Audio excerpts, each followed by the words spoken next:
तो सबको जय जोहार मेरी तरफ से।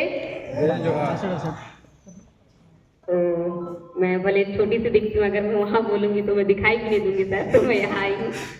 तो सबसे पहले तो सरगुजा बचाओ की जो समिति है उन सभी को दिल से बहुत बहुत धन्यवाद कि आप सभी ने मुझे इस लायक समझा कि मैं अपनी भागीदारी यहाँ दे सकूं।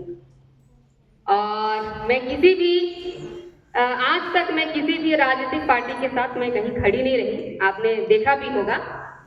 और आज मैं आपके समक्ष उपस्थित हूँ क्योंकि मुझे ऐसा लगता है कि कोई तो ऐसा होना चाहिए जो दिल से सरगुजा को बचाने के लिए खड़ी हो सके, क्योंकि आज हमारे देश में किसी भी कम्युनिटी में एक चीज की कमी है और वो है एकजुटता की।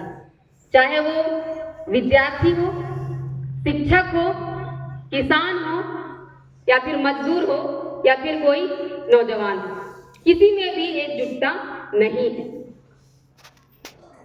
और हमारे देश की राजनीति ऐसी है कि किसी भी कम्युनिटी में फूट डालने में वो सक्षम हो जाते हैं, सफल हो जाते हैं।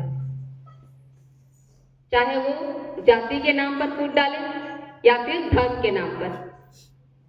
मेरे को खुद बोला जाता है कि आप तो आदिवासी नहीं हो, क्रिश्चियन हो, कन्वर्टेड क्रिश्चियन हो, आप कैसे जल जंगल जमीन की रक्षा कर सकते हैं। लेकिन मैं बोलती हूँ कि अगर जब जब बात आएगा जमीन और जंगल की रक्षा करने के लिए, मैं तब तब आऊंगी। और मैं कौन से कास्ट की हूं या फिर कौन से धर्म की हूं मैं कभी भी नहीं देखूंगी।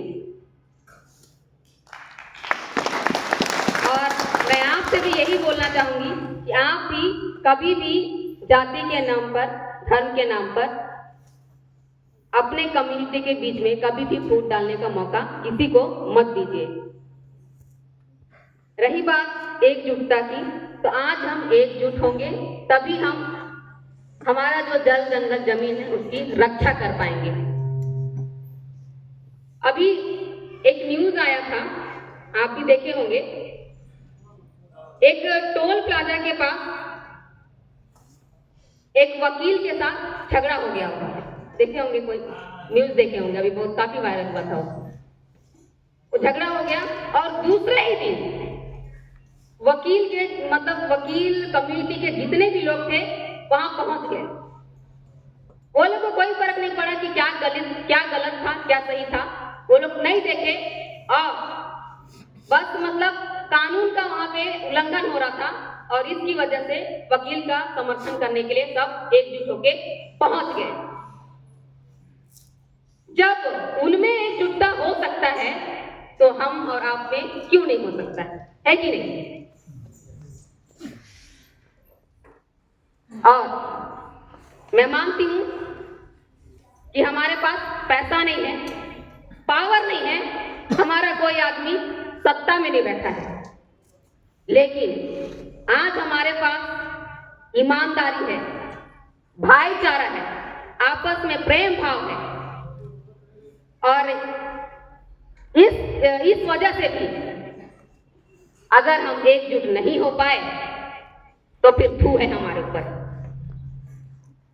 हम ये सोचेंगे कि आज जो सत्ता में बैठे हैं 3 साल के बाद उनको चेंज करके हमारे छत्तीसगढ़ को, हमारे सरगुजा संभाग को, हमारे जल जंगल को बचाने के लिए हम सफल हो पाएंगे, तो ये सोच एकदम व्यर्थ है।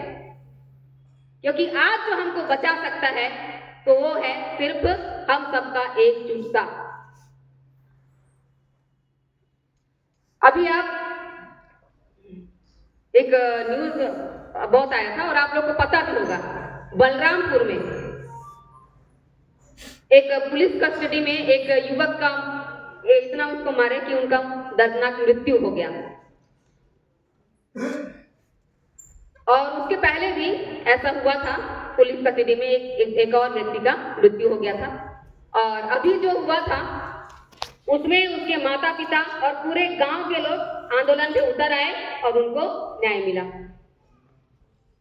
तो एक बात बताइए, जो पहले जिसका मृत्यु हुआ था, क्या उनके आंदोलन में अभी जो मृत्यु हुआ था उनके माता पिता या फिर गांव वाले सहभागिता दिए होंगे? दिए होंगे, नहीं दिए होंगे, पता नहीं। तो मेरा बोलने का तात्पर्य यही है कि जब दूसरों का घर में कुछ चल रहा होता है, दूसरों के घर में समस्या हो रहा होता है, तो हम सबको मिल करके एकजुट होकर उनका सहायता करना चाहिए, ताकि कल को आपके घर में, आपके परिवार में अगर कुछ दिक्कत होगा, समस्या होगा, तो वो आपका सहायता और मदद कर पाएंगे। मैं यही बोलने की कोशिश कर रही हूं कि हमको ये नहीं सोचना है कि आज उनके घर में या फिर उनके जहां पे जल जंगल है वहां पे परेशानी हो रहा है, हमारा तो अभी जल जंगल सुरक्षित है, ये कभी नहीं सोच रहे हैं। अगर आप और हम ऐसा सोचेंगे तो हम कभी भी सफल नहीं हो पाएंगे और अपने जमीन की कभी रक्षा नहीं कर पाएंगे। तो आप ये बात सुने भी होंगे कि कल कभी नहीं आता है। अगर हमको अपना सरगुजा बचाना है, अपना जल जमीन बचाना है, तो आज खड़े होकर, आज एकजुट होकर के तैयार होना पड़ेगा और एक साथ लड़ना पड़ेगा। तो मैं ज्यादा वक्त ना लेते हुए अपनी वाणी को यही विराम देना चाहूंगी और पुनः एक बार बहुत बहुत धन्यवाद देना चाहूंगी सरगुजा बचाओ समिति को, जो मुझे इस लायक समझे और मैं यहाँ अपनी भागीदारी दे सकी।